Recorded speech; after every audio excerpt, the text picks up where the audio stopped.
When I got back from my father-in-law's hospital, I was shocked to find my room completely empty. Not a single piece of furniture was left, not even a pencil. I knew who the culprit was, but I muttered, "Who could have done this?" Then my mother-in-law spoke up, leaning against the door with a spiteful smile. "I cleaned it up for you because it was messy. Parasites should leave." I knew she didn't like meat, but I didn't deserve to be spoken to like that. I'd been putting up with it for Michael's sake, but I had reached my limit. "All right," I replied cheerfully and left. I decided to stay at a hotel for now and discuss the next steps with Michael. I felt a strange sense of freedom. "All right, let's cut everything off," I thought, excited about what was to come. "My name is Ashley Smith. I'm a 35-year-old career woman, married to Michael for 5 years and currently living with his parents. Michael is incredibly kind, and I remind myself daily how lucky I am to have married him. We met at work, assigned to the same department. Initially, I didn't think much of him because he wasn't very proficient at his job. However, as we worked together, I saw his supportive nature. He helped colleagues without complaint and celebrate their successes genuinely. I was the one who asked him out, confessed my feelings, and proposed. The most nervous I've ever been was during that proposal. Some might say Michael is whipped or that I wear the pants in the relationship, but he appreciates my forthright approach. Michael usually defers to my judgment, but he takes the lead when it matters. That's why I'm determined to support him with all my might.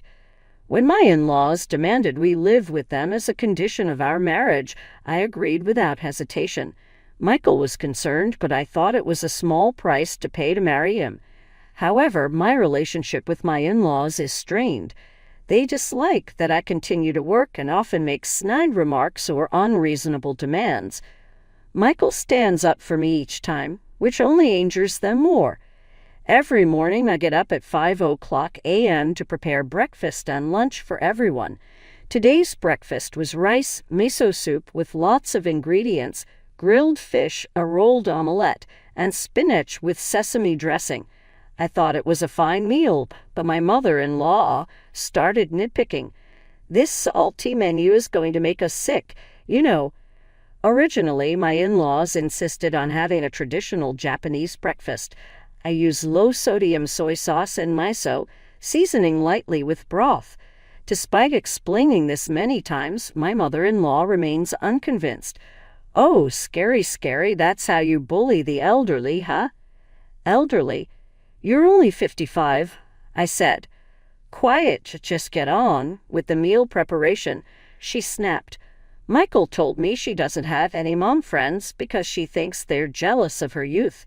When it comes to lunch, my mother-in-law complains about pre-made food. As a daughter-in-law, isn't it natural for you to come back at noon and take care of your in-laws' meals?"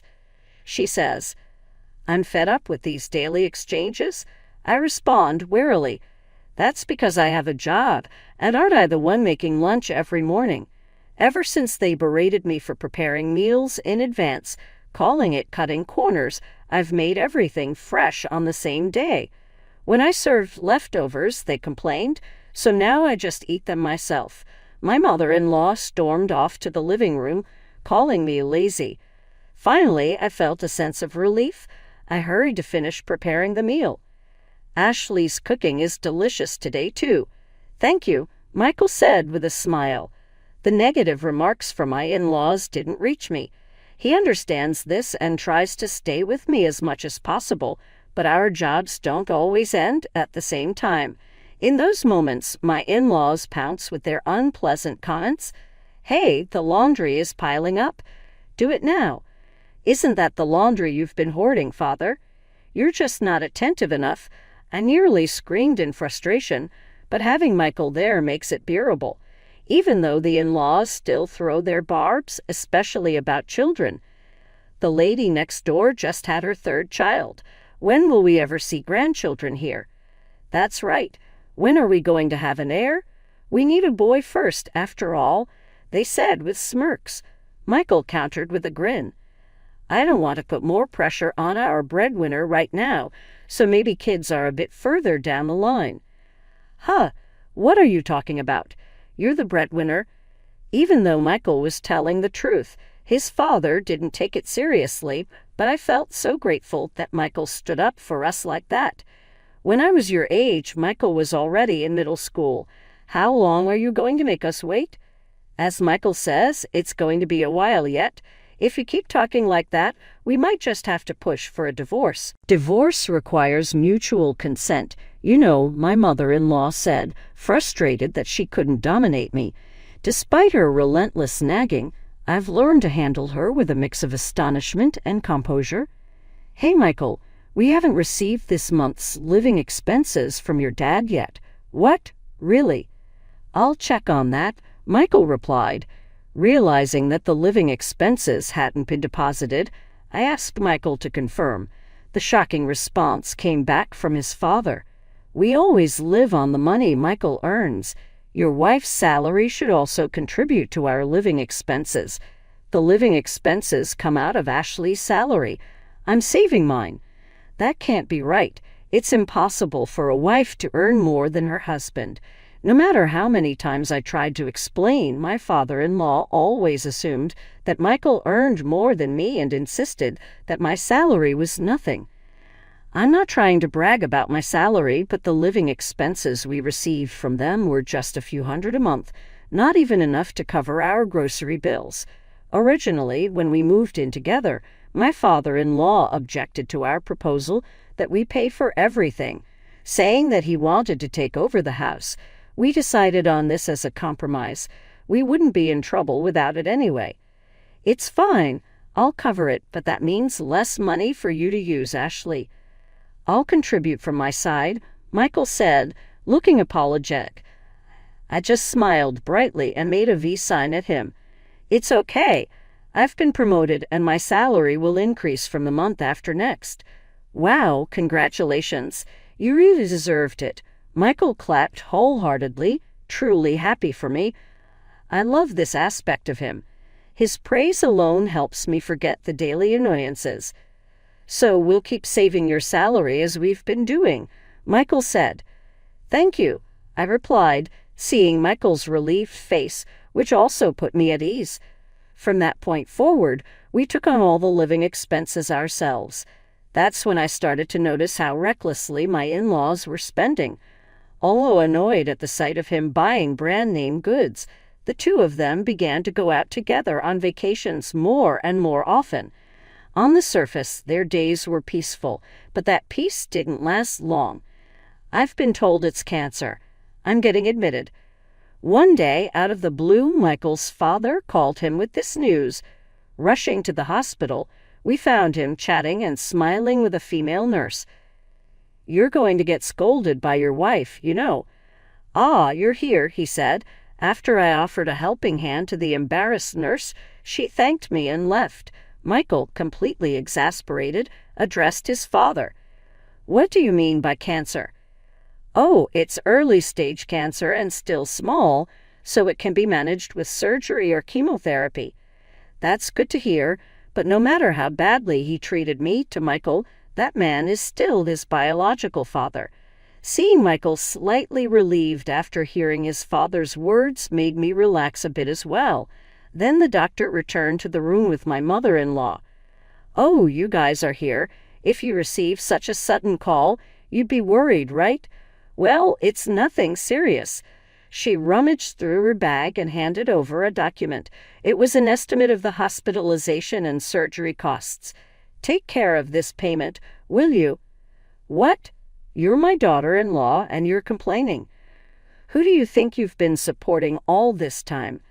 I've supported your life since we got married. I wanted to shout that, but I restrained myself. My silence seemed to be misconstrued by my mother-in-law as admission, and she began to speak louder, almost giving a speech. With Michael's earnings, you surely won't say you can't pay. Saving money is a good wife's duty, after all. Just couldn't muster the energy to argue anymore and gave a vague response. After that, my father-in-law's hospital stay dragged on. Just when I thought there was no talk of surgery, it turned out that he was refusing it. The reason? He found hospital life comfortable. The hospital is well known and even celebrities get admitted there, so the charges are higher than others. He was enjoying the attention from the charming nurses and the delicious meals, getting used to just lying there and doing whatever he liked. He seemed reluctant to sign the consent form for surgery. We really need to make a decision soon. Yeah, I know. I'm sorry, Michael replied when I went to collect the laundry. The doctor told me this, and I nodded in agreement. I can't let my father-in-law keep treating this like a stay at a hotel. The bills are mounting. I'll discuss this with Michael tonight. Returning from the hospital, I ran the washing machine and then went back to my room. What? The room is empty. I was stunned to see my room stripped of all furniture. Not even a pencil remained. Who on earth could have done this? I knew who the culprit was, but muttered anyway. Then, right away, the perpetrator spoke up. I cleaned it up because it was a mess, my mother-in-law said, leaning against the door and looking at me with a particularly spiteful smile. Parasites should leave. I knew she didn't like me, but there was no reason to be spoken to like that. I'd been tolerating it for Michael's sake until now, but I had reached my limit. Alrighty then, I cheerfully responded and left my home. I guess I'll head to a hotel for tonight. I decided to discuss the next steps with Michael. After contacting him, I stretched out big time. I felt utterly relieved. All right, let's cut ties with everything. I was excited about what was to come. Michael joined me right after work. I shared the plan, and he agreed. I'm really sorry about my parents. We put you through a lot. Let's cut ties with them. Hearing Michael say that, I felt a sigh of relief. I had been trying not to let it bother me, but it was undoubtedly a source of stress, so I was relieved to be rid of it. That day, only Michael went home, and we planned to meet up again the next day. From the business hotel, I called a real estate agent and inquired, "Sorry about the house we bought the other day. Yes, can we move in immediately?" "That's totally fine. Then I'll come to pick up the keys tomorrow. Thank you." Michael and I had actually bought a house 2 years ago. Despite the in-laws nagging about grandchildren, we had decided not to have kids. Instead, we used our savings to buy a vacation home for some respite. Fortunately, we had set up the handover for the following weekend, so they could accommodate us right away. I informed Michael that we could move into the house immediately and went to bed that night. The next day, I collected the keys from the real estate agent and entered our new home. It was a custom-built house designed entirely around our preferences. A study, bedroom, kitchen. They incorporated everything we wanted. Feeling elated, I lay sprawled out in the living room, which was still devoid of any furniture. Just then, Michael called, prompting me to go out and buy some furniture. We had already arranged for appliances like the refrigerator to be delivered that weekend, but we hadn't decided on the furniture yet. We bought the pieces we had our eyes on and even carried the mattress back ourselves. By the weekend, furniture and appliances started arriving at our home. It was quite a moment when everything began to settle. "Oh, it's Mom," Michael said as he received a call from my mother-in-law on his smartphone. Her voice was so loud it almost hurt my ears. "Michael, where are you?" She seemed utterly flustered, and I could hear her breathing heavily over the phone. Michael listened silently at first, but then responded nonchalantly. "We're not coming back. Ever." "What? Why?" My mother-in-law sounded genuinely baffled. Michael replied calmly, "Do you two even realize what you think of my wife? Ashley is the most important person to me. Didn't I vow to make her happy for the rest of our lives?" I could hear her breath hitch at Michael's words. Michael rarely gets angry, but when he does, he speaks in a calm, collected manner. It seemed like his mother finally realized he was truly upset. "Michael, all those daily snide remarks and unreasonable demands? Did you think I wouldn't notice? I've had enough. We're cutting ties for good." The moment Michael declared we were severing ties, a desperate cry came from the other end of the phone. Ignoring his mother's pleas, Michael hung up. "Ashley, I'm really sorry." "No, Michael. You've always been there to protect me." Michael smiled apologetically. To tell the truth, I had been holding back because I didn't want them to see me like this, but it seems that Michael was the same way. He couldn't hold back anymore because of his parents' excessive behavior. Even without this incident, we were planning to separate from them soon. Hearing this made me fall even more in love with him. When I told Michael how I felt, he smiled joyfully. About 2 weeks later, I received a call from his mother. "Hey, haven't you paid for your father's hospital bills yet?" I was utterly flabbergasted at her opening remark. Who in the world pays the hospital bills for someone they've cut ties with? Well, we're not doing it anymore. His wallet is empty, and there's a pile of laundry waiting. Get over here right now. It was just recently that Michael declared our separation from them, yet it seems she doesn't remember. Out of curiosity, I asked, "We don't have to support someone we've severed ties with, right?" "What have you told my son? Come back here right now. I'll forgive you if you grovel." It seems she believes I manipulated Michael into saying those things. I sighed and decided to tell her the truth. We're already living in our new home, and we plan to change our phone numbers next week. Don't you believe your own son's words? You must have influenced him. Just send Michael back. Don't you dare use his earnings. She, like her husband, seems to believe that Michael earns more than I do. I calmly explained our current situation. Didn't Michael tell you he started his own business? So now I earn more than him. What? The truth is, Michael had always wanted to pursue something in social welfare. Knowing this, I supported him. Finally, about 6 months ago, things fell into place, and he launched his enterprise. I was internally worried whether Michael, who isn't competitive, could manage a business. However, many talented people were drawn to his character and joined him, filling in where needed. Even though it's just the beginning, Michael's business is gradually increasing its profits. I've told you multiple times, I've been the one covering our living expenses, hospital bills, and even your husband's allowance. That can't be true.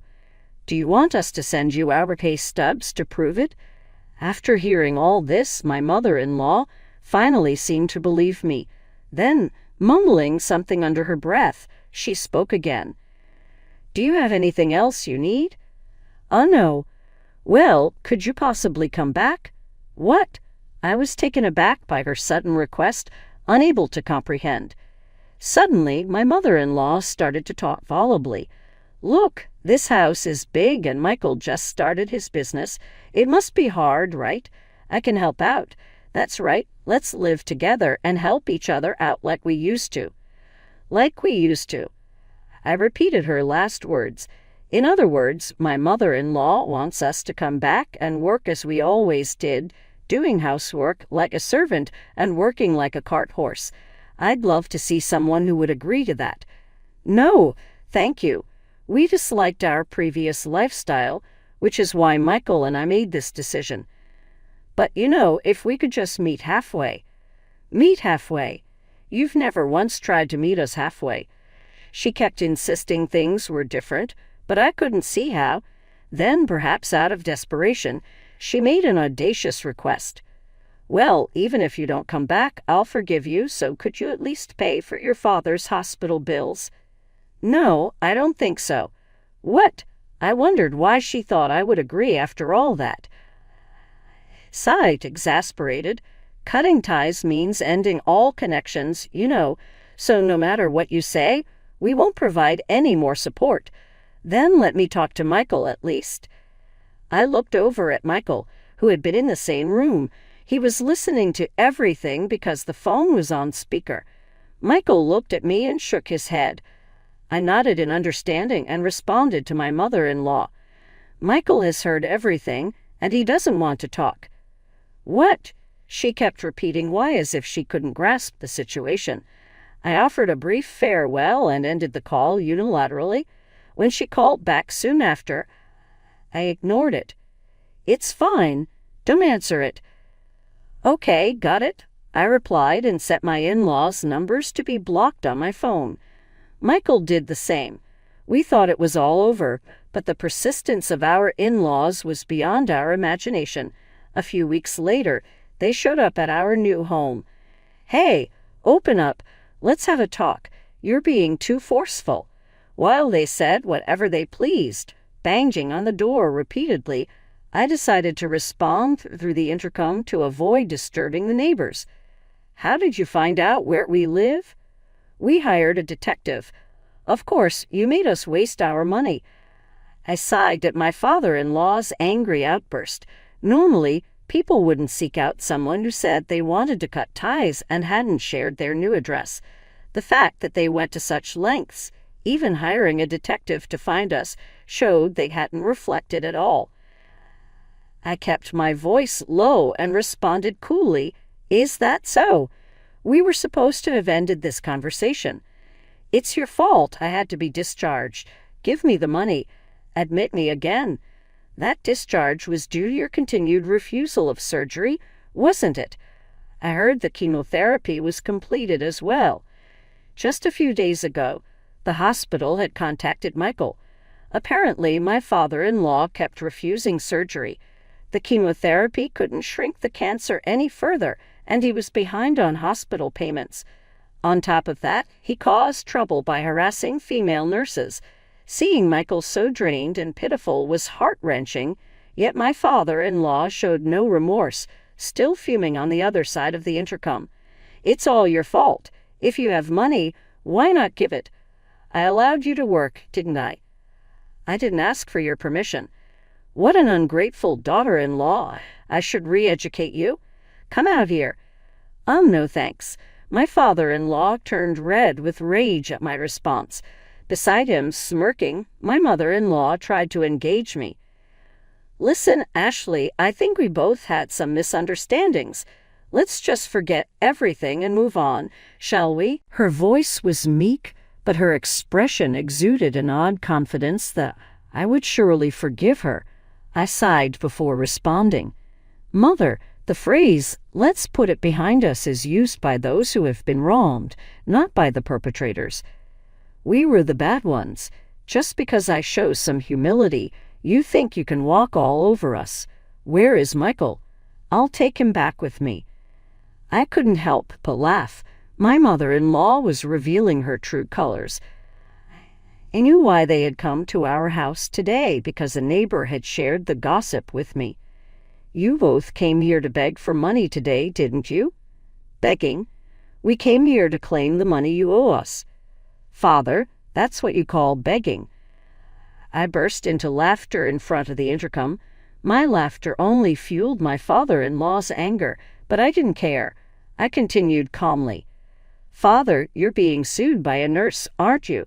It's not acceptable to touch or say inappropriate things to someone who isn't your wife, especially in today's world."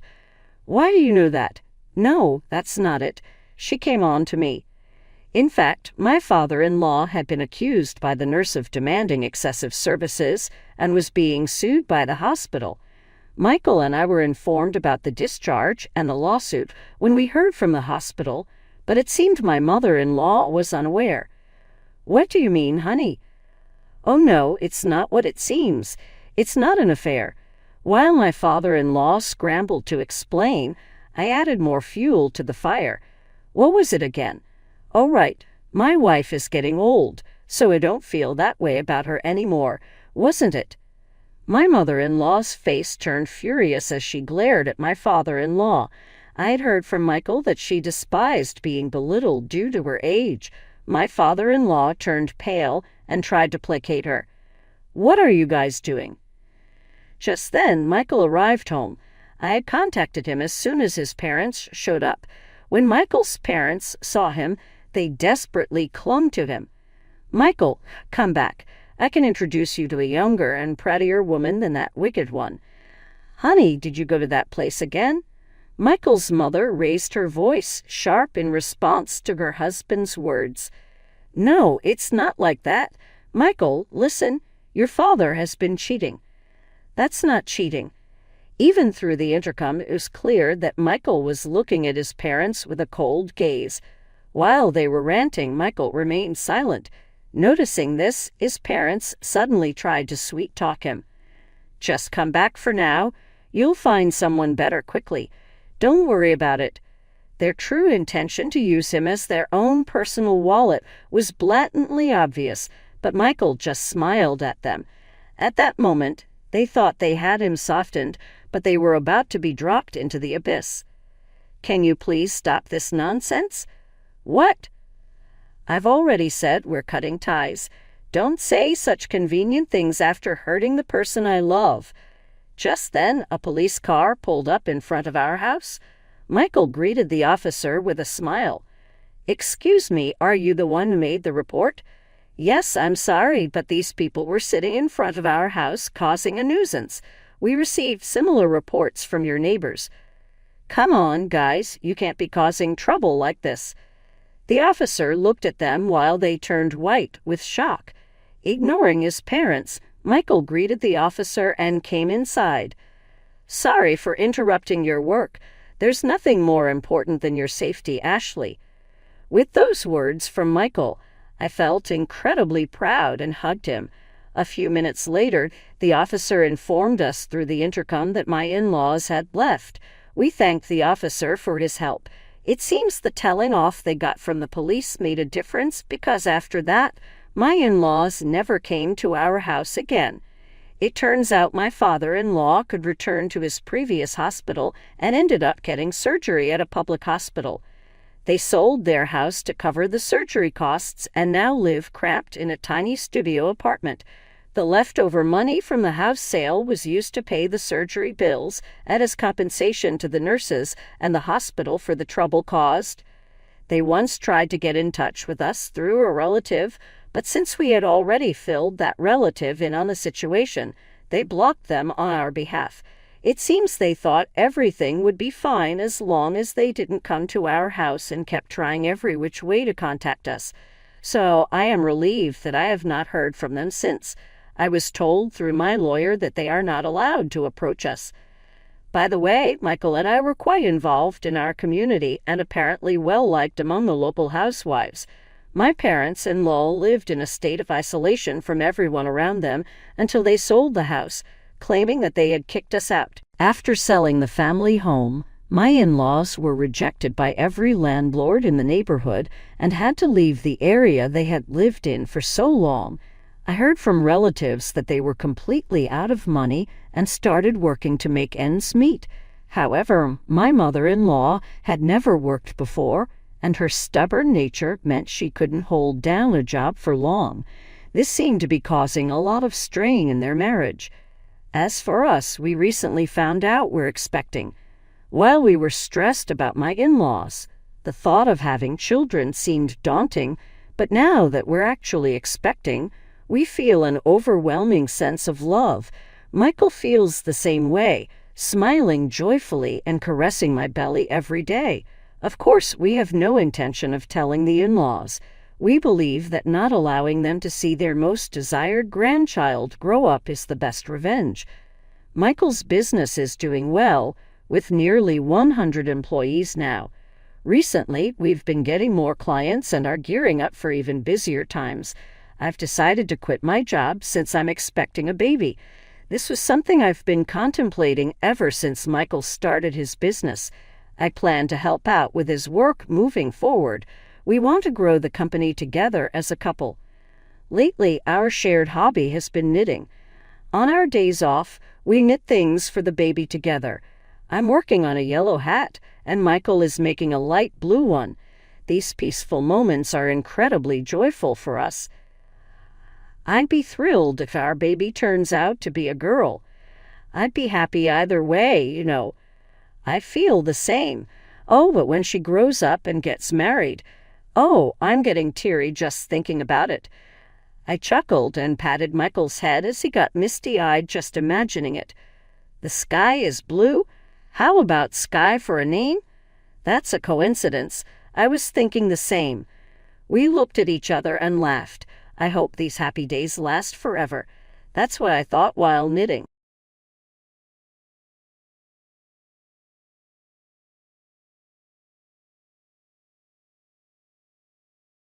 In a world where I thought love was a language I'd never speak, his words, "Would you consider going out with me?" struck a chord I never knew I had. I stared blankly at Jude, stunned by his bold invitation. Me, the office recluse, being asked out by one of our most personable clients? It seemed unfathomable. "I know this seems out of the blue," he continued with a warm smile, "but I've wanted to get to know you better for a while now. You intrigue me." I felt my cheeks flush as I scrambled for words. My instinct was to politely decline and retreat to my safe solitary office, but something in his gentle eyes chipped away at my guarded facade. I'd love to," I managed, the words escaping before I could overanalyze their implication. His face lit up with pleasant surprise. "Yeah, great. Are you free Friday night?" I nodded, suddenly feeling shy as scattered memories of high school dances and my college roommates' many suitors flashed through my mind. My scant romantic history felt woefully inadequate preparation for an evening alone with Jude. As we exchanged numbers, planning the location and time, apprehension and excitement dueled within me. I had always admired Jude from afar, drawn to his affable confidence and easy charm. But I never imagined his interest would extend to someone like me, the office introvert who preferred headphones and spreadsheets to happy hours with colleagues. That Friday evening, I agonized over my outfit, changing 3 times before settling on a simple black dress and heels. I barely recognized my reflection, a far cry from the jeans and blouses I lived in at the office. As the Uber approached the restaurant, my nerves kicked into overdrive. "You can do this," I told myself. "Just make conversation." I was greeted by the scent of grilled meat and raucous laughter as I walked through the doors. The buzz of a Friday night crowd set my anxiety on edge. But then I spotted Jude waving at a small table nestled in a quiet corner. His smile eased my tension. "You look beautiful," he said, pulling out my chair. I lowered myself down, smoothing my dress self-consciously. "This place is really nice. Do you come here a lot?" I asked. As we fell into casual banter about local restaurants, my nervousness gradually gave way. Jude's presence was disarming, engaged but relaxed, funny but thoughtful. Our conversation drifted seamlessly from work to hobbies to childhood memories over steak frites and wine. I barely touched my food, too caught up in his entertaining stories to think about eating. Jude jumped from topic to topic with enthusiastic ease, while I mainly listened, interjecting occasional questions or reactions. Despite my tendency to avoid eye contact, I found myself stealing glances at his bright amber eyes as he spoke. After the plates were cleared, Jude glanced at his watch. "I didn't mean to keep you so late. I know it's a work night." "Oh, that's okay," I said quickly. In truth, I had barely noticed the passing hours in his company. As we walked out to catch our Ubers, Jude gently brushed his hand against mine. The subtle contact sent a spark through my skin. "I had a wonderful time, Alara," he said softly. "Would you want to go out again next weekend?" I nodded, suddenly unable to find my voice. As my Uber pulled up, Jude leaned in, planting a delicate kiss on my cheek. "Good night," he whispered before turning to leave. I watched him disappear into the night, my fingers touching the spot his lips had grazed. The chord he struck within me now hummed with new life. I knew in that electric moment that my world would never be the solitary place it once was. Our bliss lasted only a few short years before life threw its first major obstacle at us. Barely 2 years into our marriage, Jude's promising startup collapsed almost overnight, the victim of embezzlement by a duplicitous business partner. I still remember Jude's ashen face when he told me the news over the phone. "It's all gone, Alara. Everything." His voice cracked as he explained how his conniving co-founder had drained their accounts before disappearing without a trace. My heart ached for my kind-hearted husband, knowing how much blood and sweat he had poured into his company. I rushed to meet him, enveloping his slumped frame in my arms. "I'm so sorry, Jude," I whispered, holding him tightly. "We'll get through this. I promise." In the months that followed, we slowly adjusted to our new financial reality. The lease on our trendy apartment was not renewed. Designer brands and upscale restaurants were replaced with thrift stores and home cooking. Jude fell into a period of despair, struggling to pull himself out of bed most mornings, much less send out job applications. Eventually, our dwindling savings forced my hand. One late night, Jude came home to find me sitting solemnly at our kitchen table. "We can't avoid it anymore. One of us needs a steady job with benefits, I said gently. Jude stared at the floor silently before sinking into the chair across from me. I know, he finally replied, his voice laced with shame. I'm trying, Alara. These past few months have been difficult. I reached for his hand reassuringly. Let me job hunt for a while. My background may make it easier for me to find something quickly. Though it wounded his pride, Jude eventually conceded. Within a few weeks, I leveraged my financial analysis skills into a mid-level position at a thriving corporation. Meanwhile, Jude half-heartedly submitted applications, his enthusiasm still dampened. Upon receiving my first paycheck, I surprised Jude with dinner at our favorite upscale restaurant, but instead of delighting him, the extravagant evening seemed to underscore his feelings of failure. We can't afford this, Alara, he said sullenly, eyeing the polished surroundings. Not on an administrative assistant's salary. Stung by his thoughtless words, I bit my tongue to restrain a retort. Later, I tried gently broaching his comment, but Jude refused to discuss it further. As I drifted to sleep that night, an uneasy feeling stirred within me. The dynamics of our relationship were shifting, but to what end I did not yet know. Over the next year, Jude cycled through short-lived contract jobs while my career advanced rapidly. Each of my promotions and pay raises seemed to drive the wedge between us in deeper. Pleasant dinners would suddenly flip into moody silences if I mentioned work. Offhand comments about my lucky break stung. But Jude's biggest blow came on the heels of my latest achievement, a senior manager role that nearly doubled my prior income. I arrived home thrilled to share the good news, only to find Jude pacing angrily. I can't keep doing this, he erupted before I could even speak. Watching you succeed so effortlessly while I flounder. Why did I bother with college when you make twice my income without even trying? I stood speechless, stricken by his verbal attack. Jude, that's not fair, I finally responded, fighting back tears. My job requires 80-hour weeks and extensive travel. You know I would happily trade places. Oh, please, he scoffed. You love the fancy office and business trips. Don't pretend this hasn't been the best thing that ever happened to your career. As his cruel words echoed through our silent apartment, an image of the gentle man I married flickered in my mind. The man now standing before me, twisted by envy and pride, felt like a stranger. My heart broke realizing the Jude I loved may be gone forever. The months following Jude's outburst dragged on, our relationship strained by unspoken hurts. My demanding job kept me traveling frequently, leaving little time to mend the widening rift between us. During a rare extended stay home, I was surprised to find a sharply dressed Jude waiting with 2 glasses of wine when I returned one evening. Congratulations are in order, he declared, handing me a glass.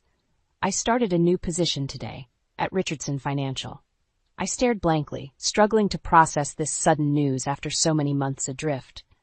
Jude continued explaining his role as a junior broker at the prestigious firm while I nodded mutely. This is wonderful news, I finally managed. What prompted you to apply there specifically? Jude refilled our glasses, his mood buoyant. I realized I couldn't sulk forever, and I know Richardson was on your dream company's list from business school. I detected an unspoken message in his pointed remark. By choosing a firm I admired, perhaps Jude hoped to prevent any envy on my part. I brushed the implication aside, focusing on my relief at this positive development. Over celebratory pasta, Jude enthusiastically outlined his plans to quickly climb the corporate ladder. I smiled encouragingly, though uncertainty lurked at the back of my mind. Jude's checkered employment history left me skeptical of his staying power in the notoriously cutthroat environment, but I kept silent, not wanting to dampen his fledgling confidence. Well, I'm off to bed, Jude said, kissing my cheek after dinner. 5 a.m. comes early when you actually have somewhere to be. I awoke the next morning to find Jude already gone. A quickly scrawled note on the counter wished me a nice day. As I surveyed the remnants of last night's feast, I felt a palpable emptiness. I longed for the days when lazy Saturday mornings meant lingering in bed together before tackling chores or enjoying leisurely brunch dates. Over the next few months, Jude and I mostly passed like ships in the night. My global travel increased substantially with a major product launch, leaving me perpetually jet-lagged. Meanwhile, Jude rapidly advanced at Richardson Financial, regularly working 12-plus-hour days. We traded quick voicemails and the occasional takeout dinner, too exhausted for meaningful interaction. But slowly, our financial state improved with Jude's rising income.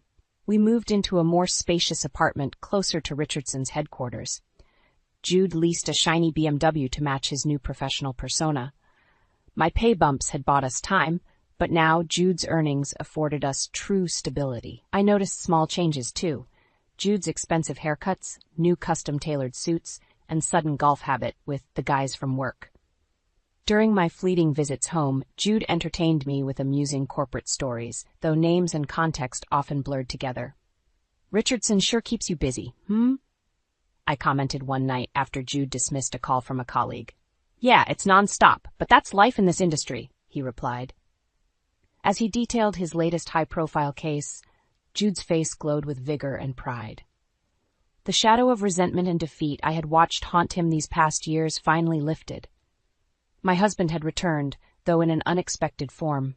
With our careers firmly stabilized and finances on the rebound, I optimistically hoped our marriage, too, could now begin healing. Surely this new upward trajectory marked the end of our relationship woes. Or so my naive heart believed at the time. But unbeknownst to either of us, an unpredictable storm brewed just over the horizon, one that would change the course of our lives forever. I quit. Jude's fork halted midair, a bit of egg dangling precipitously. "You what?" I took a deep breath, grasping my mimosa tightly. "I quit my job as of today." Jude slowly lowered his fork to the plate with a gentle clink. "I don't understand. Why would you quit without discussing it with me first?" "I know, I'm sorry," I replied. It was an impulsive decision, but the timing felt right. I went on to explain my growing disenchantment with the corporate rat race, the endless slog of meetings and metrics, losing sight of any real purpose. And then an email landed offering me a lucrative freelance financial writing position. Before I could overthink it, I resigned. Jude rubbed his temple, processing this bombshell development. I braced myself for criticism over my rash choice. "Well, I support you," he finally said. "I know how miserable all that travel made you. Just promise you won't become some starving artist now," he added with a wink. I laughed, relief washing over me. "I make more per hour now than with a salary. We'll be fine." In my euphoria over dumping my corporate shackles, I failed to notice Jude's smile not quite reaching his eyes. Over the next few months, I settled happily into my new remote freelance role. The flexible schedule afforded me time to pursue photography and pottery classes, long-neglected passions. With Jude frequently working late, I cherished reconnecting with these creative interests. One evening, while crafting a vase, Jude arrived home unusually early, and not alone. I turned to find an immaculately dressed elderly woman clutching his arm. "Alara, meet my mother Mara," Jude announced. "She'll be staying with us a while." I froze, struggling to process this unexpected guest now surveying my clay-splattered apron with thinly veiled disdain. Jude had never once mentioned his mother coming to visit, much less live with us. "Wonderful to meet you," I managed faintly. "How long exactly was a while?" In the uncomfortable days that followed, I learned Mara's husband had recently passed away after a long illness. According to Jude, the loss left her too fragile to care for their suburban home alone. I empathized with her grief, even as her imposing presence invaded our home. Mara scrutinized our apartment with pursed lips. The modern artwork, my orchid garden, Jude's beloved jazz vinyl collection. Everything seemed to offend her traditional sensibilities.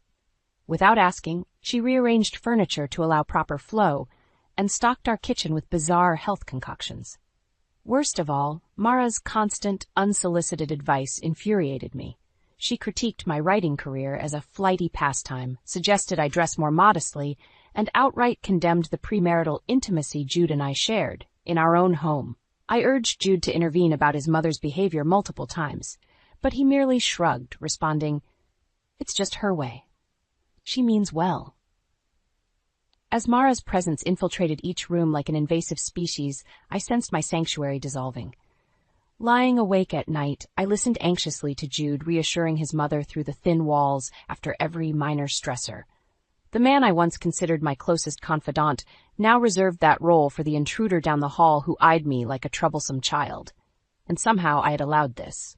The passive husband and domineering mother now controlled our home, while I willingly relinquished my power just to keep the peace. The realization churned a growing fury I could no longer contain. The shrill ringing of my cell phone jarred me from sleep. I fumbled groggily for the device, Jude's name flashing urgently on the screen. "Hello, Jude?" "Alara." His voice was strained with a chilling edge I'd never heard before. "The police just left. Get back here now." The line went dead before I could respond. I stared at the phone, my groggy mind racing through possible emergencies. Sirens blaring past my hotel had awoken me just an hour ago. Were we robbed? Surely no mere household mishap warranted Jude's cryptic tone. I hurriedly dressed and raced home, pacing tensely as the Uber crawled through early morning traffic. I arrived to find an eerie quiet, no signs of forced entry or robbery. But the acidic scent of bleach hung cloyingly in the air. I moved cautiously through each room, ledgering the undisturbed valuables with confusion before noticing the bathroom. Harsh fluorescent light spilled into the hall from the ajar door. Inside, I gasped to discover blood smeared across the newly scrubbed tile walls. The metallic stench overwhelmed me. I clutched the doorway in horror. What had happened here? Just then Jude emerged, his shirt and hands still speckled with scarlet stains. Upon seeing me, his mouth twisted into a snarl. "There you are! This is your doing!" he hissed, jabbing his finger toward the lurid scene.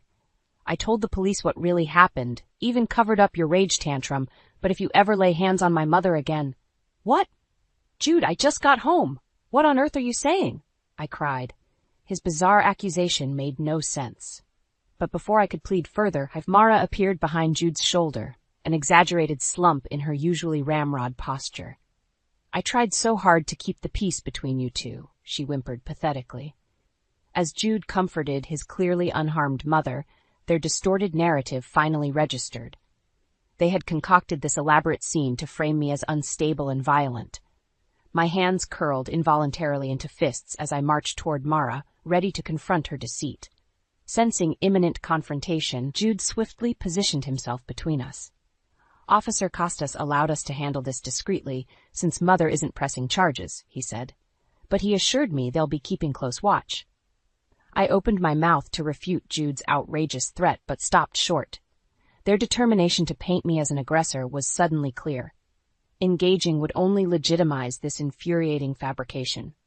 Without a word, I turned my back on them and retreated outside to calm my spiraling thoughts.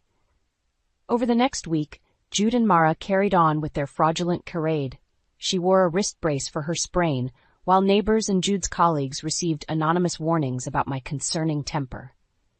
My existence became an endless gauntlet of thinly veiled antagonism and betrayal. Soon after, while enjoying a rare solitary afternoon, the doorbell's obnoxious chime broke my focus. I opened it reluctantly, worried Jude had forgotten his keys again, only to find an unfamiliar gentleman clutching a thick folder. "Good afternoon, ma'am. I'm Anthony Giles, Social Services," he stated. "I'll need to speak with you about the incident on the 16th.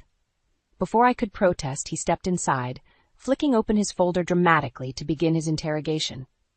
As Mr. Giles bombarded me with patronizing questions, implying my guilt, fury and frustration welled up dangerously. But I knew reacting emotionally would only legitimize his suspicions. So I calmly recounted my factual innocence despite his transparent agenda against me. Fortunately, he left empty-handed, but warned further outbursts would involve children's services regarding my ability to safely parent. Shutting the door firmly against his retreating back, hot tears finally spilled down my cheeks. The realization crashed over me. To save myself, I had to abandon this house of lies. No matter the cost. I awoke well before sunrise, Jude's whistling snores grating in my ear. Slipping silently from beneath the sheets, I tucked my pre-packed bag by the front door and contemplated my next move. Today was the day. I would finally confront Jude about the cruise brochures and love poems stashed in his gym bag that confirmed my worst fears. For weeks, an unshakable feeling in my gut whispered Jude was having an affair. When traces first surfaced, I rationalized them away, not yet ready to destroy our already fractured bond. But the mounting evidence now demanded action. As I brewed coffee, I had no intention of drinking, My mind raced through potential scripts for the impending confrontation. Jude often left his work phone unattended on the counter, my chance to gather final proof. When I heard the buzz of a new text notification, my pulse quickened. I tapped the phone gently, stomach churning as the lock screen preview exposed everything. Lurid messages from a contact named Lola Peach filled the screen, leaving nothing to doubt. As I scrolled in horror, hot tears spilled down my cheeks at the graphic descriptions of past rendezvous and enthusiastic plans for reconnecting post-cruise. In that moment, something severed deep within me. The tenuous threads still clinging to hope or denial now snapped entirely. I backed away from the damning device, resolve cementing. Today the pretense would end. I busied myself with mundane tidying, awaiting signs of life from the bedroom. Before long, Mara emerged scowling. News of my resignation last week from the volunteer board she convinced me to join had earned persistent cold shoulders. "Morning, Mara," I offered politely. Her responding sneer said everything. As she shambled off to the couch, Jude finally surfaced. I steeled myself for the showdown ahead. "Jude, do you have a minute to chat?" I asked as casually as possible. He glanced at his watch distractedly while gathering work items scattered around the kitchen. "Can it wait, babe?" "Big presentation today," came his dismissive reply. In the past, I would have uttered a timid, "no problem," before sending him off with a forced smile, but not today. "I'm afraid this can't wait," I said, firmly blocking his path. "We need to discuss your upcoming cruise and Lola Peach." I watched the color drain from his face. "What are you talking about?" he sputtered unconvincingly. "I don't know any Lo." "Save it," I snapped. Months of suppressed rage now roared loose. "I'm done with your lies. I saw the disgusting messages you left open on your phone. How long did you think you could keep screwing this whore behind my back?" His lips pressed into a rigid line. Before he could reply, an anguished wail erupted from the couch. We turned to see Mara stagger toward us, heaving with dramatic sobs. "I can't bear this cruelty," she cried. "Jude, she's set on destroying this family over pure fantasy." Jude rushed to comfort her, while casting me an icy glare that screamed, "How could you upset my mother this way?" In past arguments, Mara weaponizing her emotions could shame me into silence, but her histrionic meltdown only hardened my resolve now. Without another word to either of them, I stepped outside, slamming the front door with an earth-shaking finality. As my Uber sped away, I grasped the full reality of what I was fleeing, a pathological narcissist twisted by jealousy. Her weak-willed puppet son, so easily manipulated. Their toxic delusions threatened to subsume me completely. Well, not anymore. Today my emancipation began. In the weeks following my dramatic exit, I immersed myself in dismantling the intricate web of lies Jude and his mother had woven. Meticulously documenting their misdeeds became my obsession. I dodged Jude's endless calls and texts, ranging from righteous indignation to desperate pleas for reconciliation. Responding emotionally served no strategic purpose.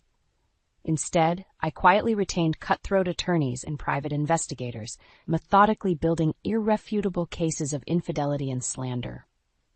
With my evidence nearing courtroom-ready status, I decided the time had come for a final confrontation on my terms. I invited Jude and Mara to meet at a posh restaurant downtown, sending the address anonymously to pique their curiosity. Right on time, I spotted Jude entering with Mara clinging possessively to his elbow. Good, they took the bait. Allowing them a few minutes to settle uncomfortably at the table, I finally made my entrance. "You actually came. Bravo," I announced acidly, relishing their shocked expressions at my abrupt arrival. Without waiting for a response, I opened my briefcase and theatrically flung 2 manila folders onto the tablecloth, their damning labels clearly visible. Folder 1, Infidelity. Folder 2, Emotional Abuse and Slander. Jude visibly paled while Mara's razor-sharp eyes narrowed. "Whatever nonsense this contains holds no weight," she scoffed. "You always were drama queen." Ignoring Mara's delusional barbs, I focused intently on Jude. The folder contents will speak for themselves, but allow me to summarize. For the next excruciating half hour, I calmly detailed Jude's long-running affair and sexting habits backed by photographic evidence, private investigator reports, and credit card receipts. Mara sputtered baseless denials until Jude finally admitted guilt in a choked whisper. "Well, she drove you to it," Mara shrieked. A wife should meet her husband's needs to prevent wandering eyes. Slamming my palm violently on the table, I cut her repulsive tirade short. You will not defend his behavior. He is a grown man responsible for his abhorrent choices. Turning my glare back to Jude, I continued, and according to the investigator, Lola Peach is just one of several women you've maintained relations with. Jude hastily tried placating me by questioning the ethics of hiring spies, but my bone-chilling stare silenced further protests. After a few moments, I resumed my diatribe by exposing their slanderous hoax, portraying me as violent and unstable. I have signed affidavits from the responding officers and social workers strongly disputing your perjured claims, I concluded, shoving the paperwork toward them contemptuously. Watching Jude visibly withdrawing into his seat like a scorned child while Mara seethed quietly was profoundly satisfying. I rose calmly from my seat, gathering the damning evidence now scattered across the table. Consider this your one warning to cease spreading vicious lies about me to salvage your shredded reputations. I still have ample ammunition left if necessary for courtroom proceedings. Leaving them speechless amidst the upended wreckage of secrets and lies, I strode briskly towards sweet freedom. The bindings tethering me to their dysfunction now dissolved fully. I was finally free. Watching the moving truck disappear around the corner, I sighed deeply. The bittersweet pang of signing the divorce papers just hours earlier still lingered, but any residual heartache faded, standing here on the curb before my very own food truck, its cheerful teal paint gleaming brightly in the afternoon sun. My hard-won independence never tasted sweeter. In the 18 months since I confronted Jude and Mara with their deceitful transgressions, much had changed. With an excellent attorney's help, I leveraged the extensive documentation of Jude's philandering against any sympathy for Mara's fictitious abuse claims. The judge took a dim view of their elaborate hoax and utter lack of remorse, as he deemed in the divorce proceedings. Stripped of his polished veneer before the court, Jude acquiesced quickly to my terms, eager to avoid further public scrutiny. The settlement awarded me full ownership of our lavish apartment and 75% of all remaining assets. Jude slunk away in disgrace to lick his wounds, Mara in tow. She had attempted clinging to false reconciliation promises, but I wouldn't be moved. In the quiet aftermath, I blossomed in solitude's fertile soil.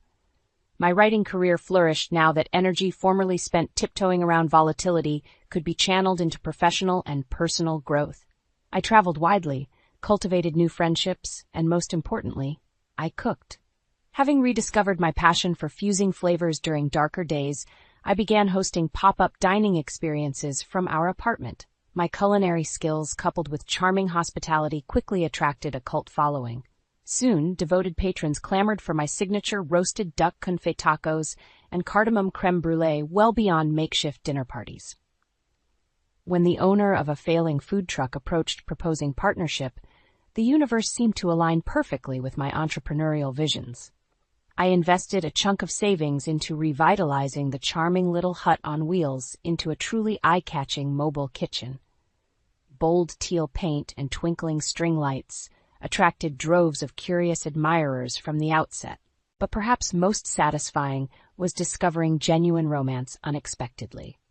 During my first promotional photo shoot for Alara's, I clicked instantly with the talented photographer Graham over sharing travel tales while scouting locations. Our coffees afterwards kindled into deeper connection. Unlike Jude's love bombing, Graham's affections grew steadily out of genuine compatibility and mutual respect. On our recent trip celebrating the new truck launch, Graham mused the stunning vineyard views looked ideal for a small, intimate vow exchange someday soon. My heart fluttered hearing this wonderful man, with no ulterior motives, speak so earnestly of our future together. Just then, my reminiscing was interrupted by the loud rumble of the first guest's arrival, my dear friend and unofficial catering assistant, Eva. She had proven an invaluable pillar of support when other fair-weather friends scattered after my dizzying descent from corporate executive's wife to scandalous tabloid feature. I embraced her warmly. "Well, no backing out now," I joked. "Did those glowing Instagram stories I sent over pique your interest?" "Are you kidding? I've been craving duck tacos all week after that preview." She laughed. Now stop keeping me from that sublime food and go wow all these strangers. Grinning broadly, I fired up the grill with infectious enthusiasm. Tonight marked the genesis of my hard-won new existence, one defined not by toxic gazes or dancers hiding in the wings waiting to step on broken dreams. Instead, possibility and autonomy shone brightly, their rays feeding seeds for whatever rich future I chose to cultivate next. One scrumptious taco at a time.